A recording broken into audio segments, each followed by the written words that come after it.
Hello and welcome to the Pragati classes. तो बच्चों, आज से हम शुरू करने वाले हैं ग्रामर के सेशन। तो ये फर्स्ट वीडियो है ग्रामर से रिलेटेड। इसमें मैं आपको बताने वाली हूँ, आज हम स्टार्ट करेंगे टेंस से, बिल्कुल बेसिक से स्टार्ट करना है हमें, और कुछ भी चीज इसमें छूटना नहीं चाहिए। यदि आपको पता है और नहीं पता है तो भी हमें ये जानना बहुत ज्यादा जरूरी है। टेंस बेसिकली होते क्या है? टेंस का मतलब है काल। ठीक है, तीन टाइप के होते हैं, सभी को पता है। Present tense, past tense and future tense. Present tense का मतलब वर्तमान काल होता है। ठीक है, पास्ट वर्तमान काल यानी कि जो भी है। पास्ट टेंस का मतलब क्या होता है? भूतकाल। भूतकाल मतलब कि जो निकल गया। एंड फ्यूचर टेंस का मतलब होता है भविष्य काल, जिसका मतलब होता है कि आने वाला समय। ये सभी के लिए क्लियर है। अब इन सभी तीनों टेंसेस के चार प्रकार होते हैं। फर्स्ट है इंडेफिनेट, सेकंड है कॉन्टिन्यूअस, थर्ड है परफेक्ट एंड परफेक्ट कॉन्टिन्यूअस। देख लेते हैं कि इंडेफिनेट होता क्या है। इंडेफिनेट मीन्स अनिश्चित, जैसा कि इसमें मैंने मीनिंग लिख के रखा है, आप सभी समझ सकते हैं। अनिश्चित होता है। अनिश्चित से क्या मतलब? कैसे सेंटेंस अनिश्चित कहलाएंगे?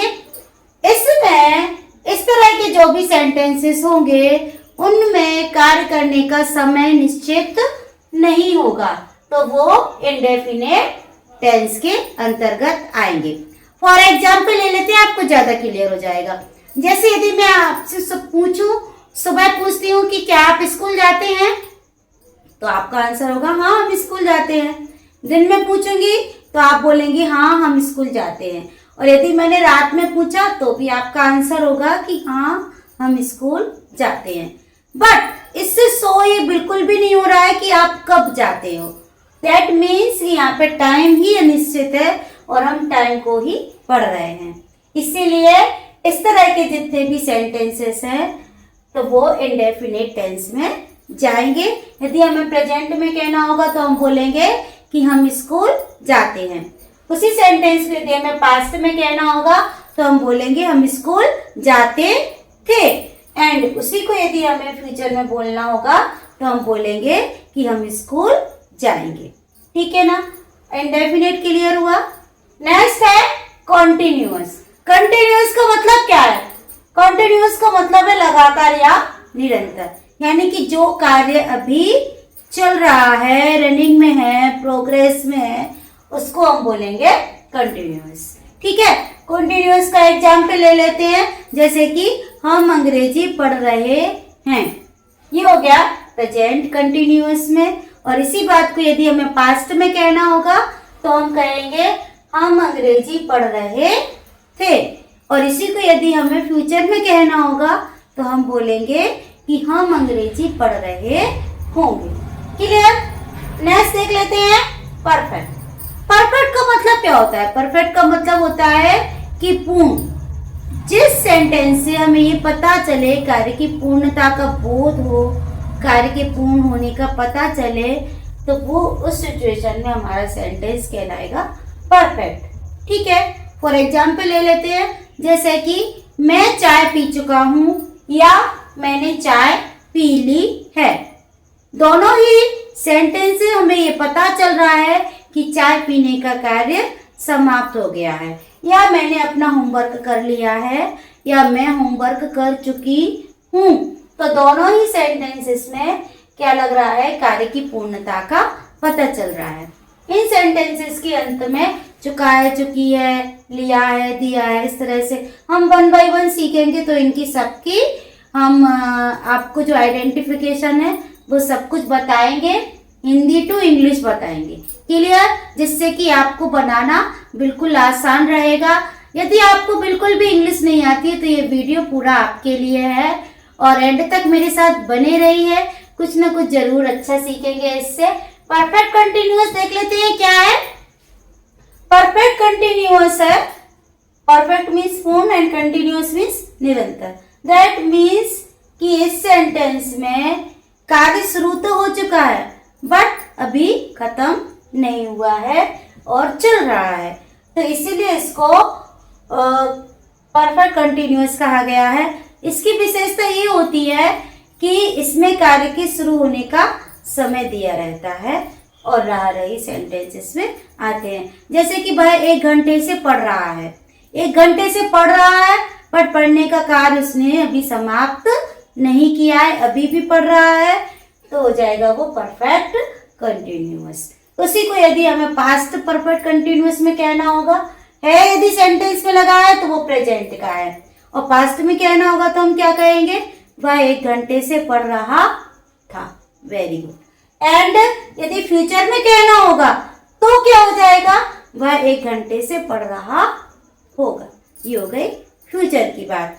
तो ये थी थोड़ी सी ब्रीफ नॉलेज इन चारों प्रकार के वाक्यों की, और ये बनते हैं, इसके कुल मिला के हो जाएंगे आपके 12 टेंस।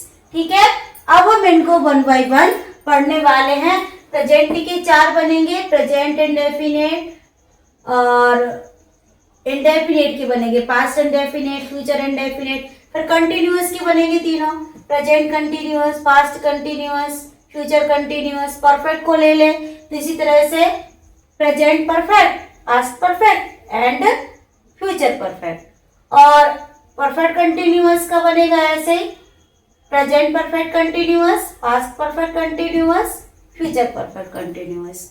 तो ये हो गए टोटल हमारे 12 टेंस। अब हम शुरू करेंगे 1 बाय 1 इनके सेंटेंस बनाना, हिंदी टू इंग्लिश। बिल्कुल बेसिक से सिखाऊंगी आपको कि कोई कंफ्यूजन इसमें ना रहे। यदि आपने प्रेजेंट इंडेफिनिट टेंस बहुत अच्छे से सीख लिया तो आप बाकी के सारे टेंस आपको बहुत अच्छे से आ जाएंगे। इसलिए यदि आपको कोई डाउट रहता है तो आप कमेंट करके मुझे पूछ सकती हैं, मैं आपके डाउट भी क्लियर कर दूंगी sorry. Present indefinite tense start करते हैं। ये फर्स्ट जो हमारा टेंस होगा वो कौन सा होगा, present indefinite tense. Present indefinite tense में हम सीखेंगे सबसे पहले बनाना सिंपल सेंटेंसेस। ठीक है, सिंपल सेंटेंस स्टार्ट करेंगे।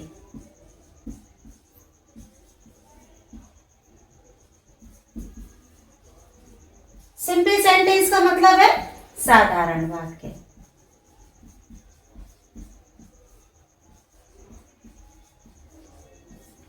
अब ये जो सिंपल सेंटेंस बनते हैं प्रेजेंट इंडेफिनिट टेंस में, 2 प्रकार के बनते हैं। अब वो कौन से 2 प्रकार के सिंपल सेंटेंस होते हैं, एक होता है हेल्पिंग वर्ब,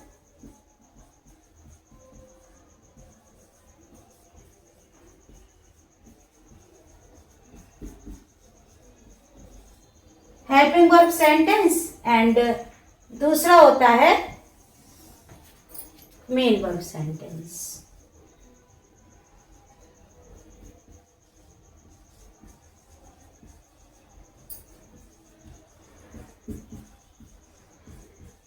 अब आप सोचोगे कि हेल्पिंग वर्ब सेंटेंस और मेन वर्ब सेंटेंस क्या है, थोड़ा सा क्लियर कर देती हूं मैं। हेल्पिंग वर्ब सेंटेंसेस में वे सेंटेंस आते हैं जिनमें कोई कार्य नहीं हो रहा होता है। पहचान से ज्यादा क्लियर हो जाएगा आपको। पहचान रहती है इनकी, इन वाक्यों के अंत में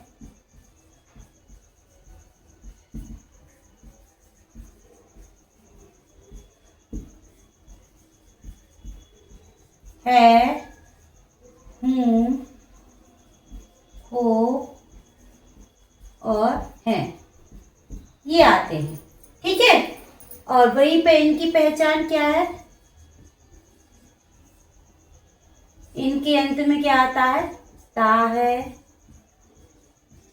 ती है, ते हैं एंड ताहू। ये और अब और क्या होता है, इनमें ओनली इंट्रोडक्शन दिया जाता है।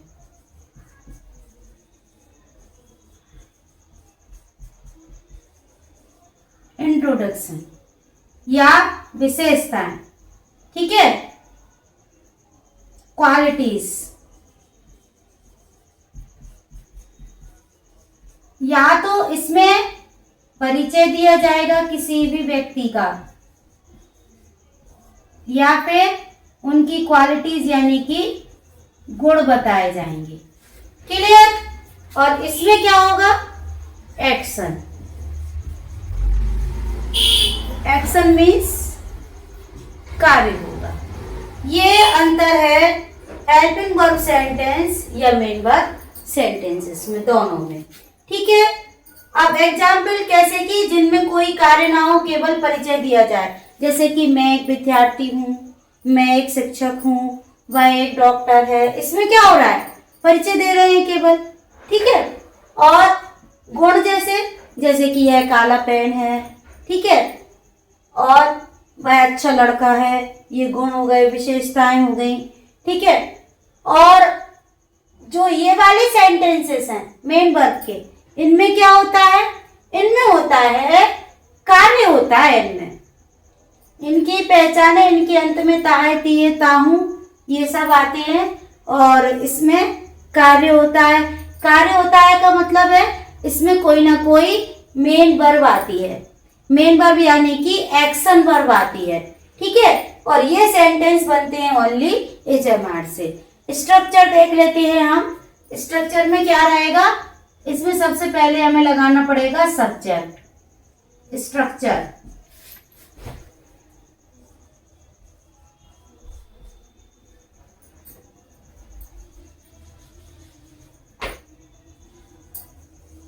स्ट्रक्चर क्या है? इसमें सबसे पहले सब्जेक्ट,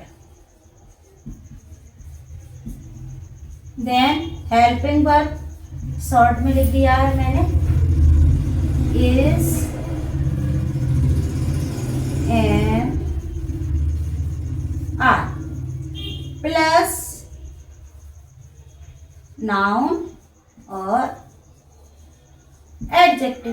ठीक है, यदि हम डॉक्टर, इंजीनियर, इस तरह से यदि किसी का परिचय देते हैं तो वहां पे नाउन आएगा, और किसी के गुण बताते हैं तो एडजेक्टिव आ जाएगा। ठीक है, एक्शन वर्ब में क्या स्ट्रक्चर रहता है?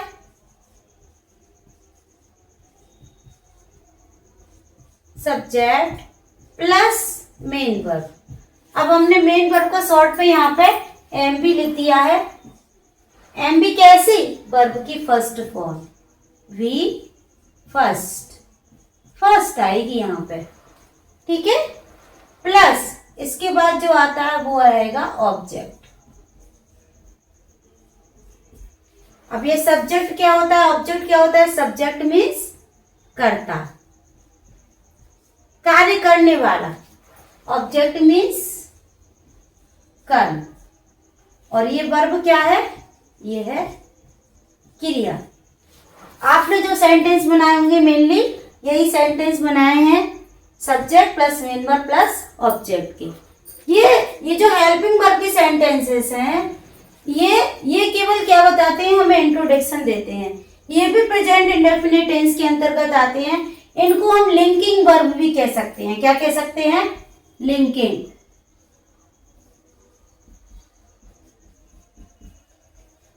Linking verb. लिंकिंग वर्ब कैसे? ये लिंक कर रही है सब्जेक्ट को नाउन और एडजेक्टिव से, लिंक कर रही है, उसके बारे में बताई जा रहे हैं। सब्जेक्ट के बारे में ये एडिशनल जो जानकारी दे रहे हैं, तो इसलिए इनको हम लिंकिंग वर्ब भी कह सकते हैं। एक एग्जाम्पल ले लेते हैं हम, जैसे कि मैं एक शिक्षक हूं।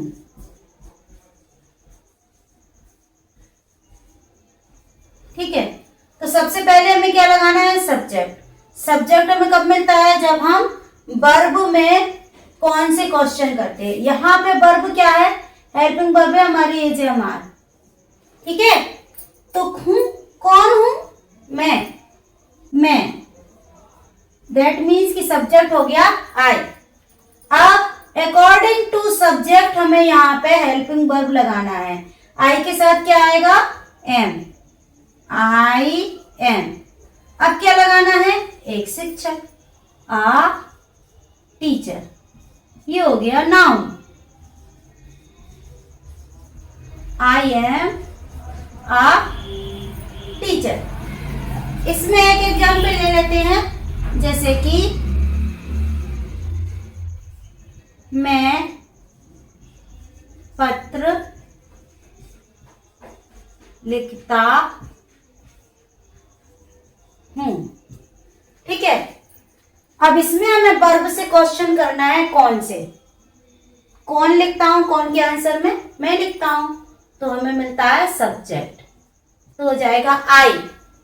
ठीक है, प्लस इसके बाद क्या करना है? मेन वर्ब की फर्स्ट फॉर्म। तो मेन वर्ब क्या है हमारी यहाँ पे? लिखना। तो हम लिखेंगे राइट। आई राइट। ऑब्जेक्ट क्या है? जो क्या का उत्तर दे, वो ही हमारा ऑब्जेक्ट है। ठीक है, तो क्या लिखता हूं? A letter.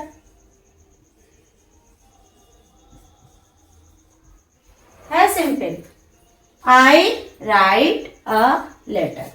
तो देखिए, हमने दो तरह के सेंटेंस बनाना, सिंपल सेंटेंसेस में। एक हेल्पिंग वर्ब सेंटेंस और अदर है मेन वर्ब सेंटेंस। ठीक है, हेल्पिंग वर्ब सेंटेंस हमें केवल परिचय और गुण बताते हैं, और जो मेन वर्ब सेंटेंसेस हैं वो ये बताते हैं कि कोई सा कार्य हो रहा है। उसके बाद देखते हैं हमने इसमें क्या देखा। इसमें इंट्रोडक्शन या क्वालिटीज आएंगी। इसका स्ट्रक्चर रहेगा subject plus helping verb, AJMR. AJMR according to subject रहेगी आई के साथ। यहां पे आप नोट कर लीजिए, आई के साथ रहेगा am, he, she, it, name and singular के साथ रहेगा is, and we, you, they and plural. Plural माने प्लूरल माने बहुवचन, सिंगुलर माने एक वचन। तो इनके साथ लगता है आर। ये आपको याद करना पड़ेगा। ठीक है, ये प्रोनाउंस के साथ किसके साथ इज लगता है, किसके साथ आर लगता है, एंड किसके साथ एम। एम केवल आई के साथ लगता है। आई थिंक ये मोस्टली सभी बच्चों को पता ही होगा। ठीक है, अब इसमें भी एक रूल है। इसमें क्या रूल है? इसमें ये रूल है मेन वर्ब वाले सेंटेंसेस में। ये किसके लिए है? ये हेल्पिंग वर्ब वाले के लिए। अब मेन वर्ब वाले सेंटेंसेस का रूल देख लेते हैं। एक रूल मेन वर्ब वाले सेंटेंसेस का है, आप नोट करके लिख लें इसमें, कि सब्जेक्ट के स्थान पर क्या होने पर? ही, शी, इट, नेम या सिंगुलर नंबर होने पर एम वी का मतलब क्या है? Main verb. मेन वर्ब में एस या ईएस लगाते हैं। ये रूल है मेन वर्ब वाले सेंटेंसेस का। तो दैट मीन्स कि यदि हमारे सब्जेक्ट के प्लेस पर ही, शी, इट, नेम या सिंगुलर में से कोई होगा, तो एक एग्जाम्पल देख लेते हैं। जैसे मैं पत्र लिखता हूं है, तो हमने बनाया आई राइट अ लेटर। और यदि मेरा सेंटेंस होता है कि वह पत्र लिखता है, वह पत्र लिखता है, तो क्या हो जाएगा? He writes a letter. यहाँ पे हमारा सब्जेक्ट चेंज हो गया।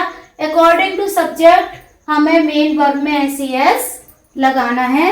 तो यहाँ पे हमारा सेंटेंस बन जाएगा ही राइट्स ए लेटर। यदि होता कि हम पत्र लिखते हैं तो फिर हो जाता sentence I we you they के साथ नहीं लगाना है, वर्ब में एस नहीं लगाना है, केवल ही शी इट नेम और सिंगुलर नंबर के साथ लगाना है। तो क्या होता, हम पत्र लिखते हैं तो वी राइट अ लेटर हो जाता। यदि मैं बोलूं कि वे पत्र लिखते हैं तो दे राइट अ लेटर हो जाता। लेकिन यदि मैं बोलती हूँ कि रानी पत्र लिखती है, नेम है, तो नेम के साथ क्या करना है हमें, वही रूल कि मेन वर्ब में एस लगाना है। यदि मैं बोलती हूँ कि रानी पत्र लिखती है तो हमारा सेंटेंस बनेगा रानी राइट्स अ लेटर। क्लियर। अब यदि सब्जेक्ट में सिंगुलर नंबर है, सिंगुलर नंबर का क्या मतलब, जैसे कि एक लड़का पत्र लिखता है, एक लड़का सिंगुलर है तो क्या हो जाएगा, a boy writes a letter. Clear. बहुवचन होगा, लड़के पत्र लिखते हैं तो क्या होगा, boys write a letter. Boys में एस लगा है, दैट मीन्स कि हमारा जो सब्जेक्ट है वो कैसा है, प्लूरल है। जब सब्जेक्ट प्लूरल होता है तो हम वर्ब को कैसा रखते हैं, बिना एस वाला, बेस फॉर्म आएगा वर्ब का। क्लियर। आई थिंक कि आपको सिंपल सेंटेंस क्लियर हो गए होंगे, दोनों ही प्रकार के, helping verb and main verb. Next video में मैं अभी इसको कैरी ऑन करने वाली हूँ, प्रेजेंट इंडेफिनिट टेंस को ही। तो अभी इसके आपको मैं 6 प्रकार के वाक्य बनाना बताऊंगी। क्लियर।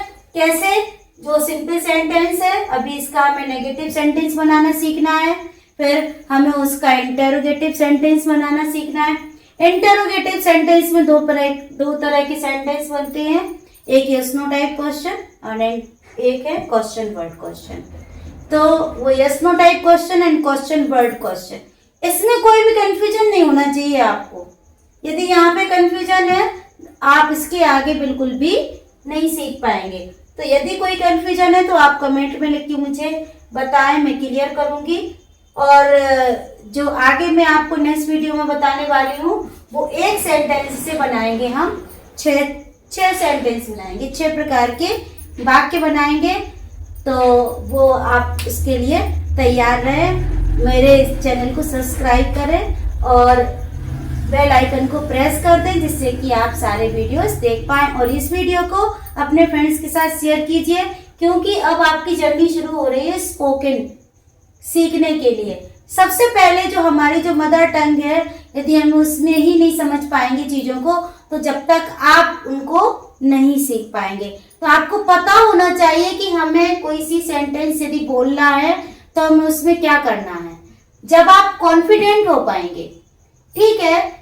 बहुत सारे लोग कहते हैं कि ग्रामर सीखने की बिल्कुल ज़रूरत नहीं है स्पोकन के लिए, बट आई थिंक कि यदि आप स्पोकन ग्रामर के साथ सीखेंगे तो ये आपके लिए कंपटीशन के लिए भी काम करेगी और आपको मोर कॉन्फिडेंट करेगी।